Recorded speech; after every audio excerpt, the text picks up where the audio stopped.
संजय शर्मा, भाई ममता बनर्जी भी बिल्कुल टेट फॉर टेट के अंदाज में है। 50 लोगों को दिल्ली लेकर आई, चुनाव आयोग से चलिए मुलाकात थी, ऑफिशियल मीटिंग थी। अच्छा, क्या निकला चुनाव आयोग से मीटिंग के बाद संजय शर्मा?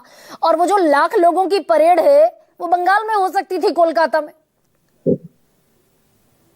वो परेड तो हो सकती थी गरिमा सिंह जी, लेकिन आज आपकी इस डिबेट शो में मैं प्रोफेसर सौरभ मालवीय जी को सुन रहा था।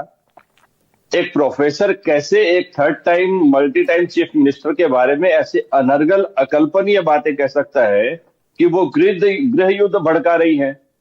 मुझे बड़ा आश्चर्य और ताज्जुब हुआ।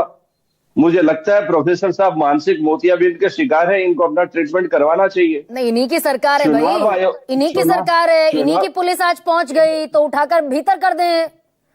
ये तो कुछ भी कर दें। और भाजपा शासित राज्यों में पुलिस तो अद्भुत काम कर रही है।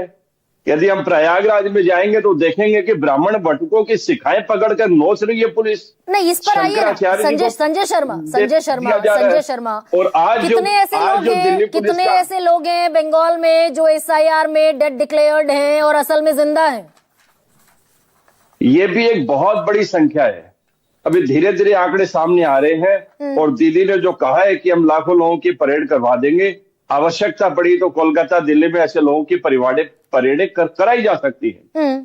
चुनाव आयोग SIR के मामले में पश्चिम बंगाल में स्टार्टिंग से ही जिस तकनीक का इस्तेमाल कर रहे हैं, जिन कारगुजारियों से गुजर रहा है, ये बहुत संदिग्ध है।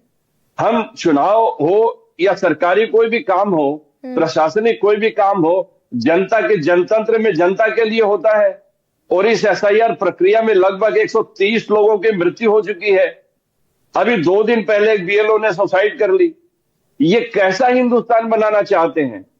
आसाम में आप छूट दे देंगे, वहां आपकी सरकार है। चुनाव आयुक्त को एक ऐसा प्रोटेक्शन दे दिया गया है जिसकी कभी कल्पना नहीं की थी हमने। ये भारतीय जनता पार्टी देश को एक अकल्पनीय अराजकतावाद की ओर लेकर जा रही है। गरिमा सिंह जी, ये बहुत चिंता की बात है। और SIR के माध्यम से आज जब दिल्ली में बंगाल की मुख्यमंत्री लोगों को लेकर आई है तो दिल्ली पुलिस ने जो कारनामा किया है, दीदी ने सही कहा कि बंगाल में वो होम मिनिस्टर को रेड कारपेट वेलकम देती है, कारपेट वेलकम दिया। नहीं, लेकिन अभी ड्राफ्ट सूची है और बाकायदा दावों के लिए, आपत्तियों के लिए चुनाव आयोग ने विंडो खोल रखी है। फाइनल लिस्ट अभी आना बाकी है। ये चुनाव आयोग की विंडो भी बहुत रहस्यजनक बात है गरिमा सिंह जी। ये भाजपा के लिए तो तत्काल खुल जाती है और विपक्षी नेताओं को कोस कर भाजपा वाले और चुनाव आयोग वाले गरियाते हैं। हाँ।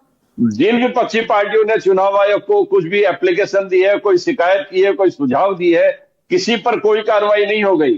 चाहे आप तो सुप्रीम कोर्ट भी पहुंचे हुए हैं संजय शर्मा भाई। आप लोगों ने तो अपना पिटीशन सुप्रीम कोर्ट में भी दाखिल कर रखा है। और ये कर रखा है और सुप्रीम कोर्ट से ही हमें जो राहत मिली है, थोड़ी बहुत जो राहत मिली है, माननीय उच्चतम अदालत से ही मिली है। और ये दुर्भाग्यपूर्ण बात है कि चुनाव आयोग उच्चतम अदालत में भी नहीं बता रहा है कि बिहार से कितने घुसपैठियों की लिस्ट, कितने घुसपैठियों को इन्होंने निकाला है। तो होम मिनिस्ट्री का काम है ना संजय शर्मा भाई।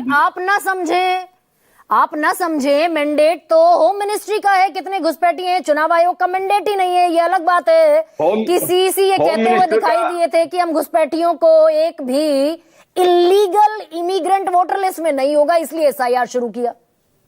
और केंद्रीय होम मिनिस्टर, केंद्रीय गृह मंत्री को अभी गुवाहाटी गए थे, आसाम गए थे, वहां उनका स्पीच सुन रहा था। आश्चर्य की बात है, 2016 में कहा था एक एक घुसपैठियों को चुन चुन के निकालेंगे। 21 में भी वही बात रिपीट की और आज 26 में भी वही बात कर रहे हैं कि चुनाव के बाद एक भी घुसपैठिया नहीं मिलेगा। ये कैसा गृह मंत्री है जो लगातार एक ही कैसेट बजाया जा रहा है और जनता को जो सहयोग, जनता को जो सावधानी, जनता को जो सुविधा मिलनी चाहिए, जनता को जो स्वच्छ प्रशासन का स्वाद मिलना चाहिए। भाई दो बड़े इदारों में आपकी एप्लीकेशंस पेंडिंग है। चुनाव आयोग से आज मिलकर आए हैं आप और सुप्रीम कोर्ट में आपकी ऑलरेडी एप्लीकेशन दाखिल है।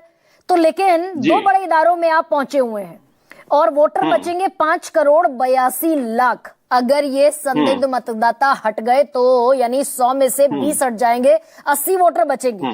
फराज किदवई, ये अखिलेश यादव जो फॉर्म 7 का एक जबरदस्त घपला, क्या कह रहे हैं,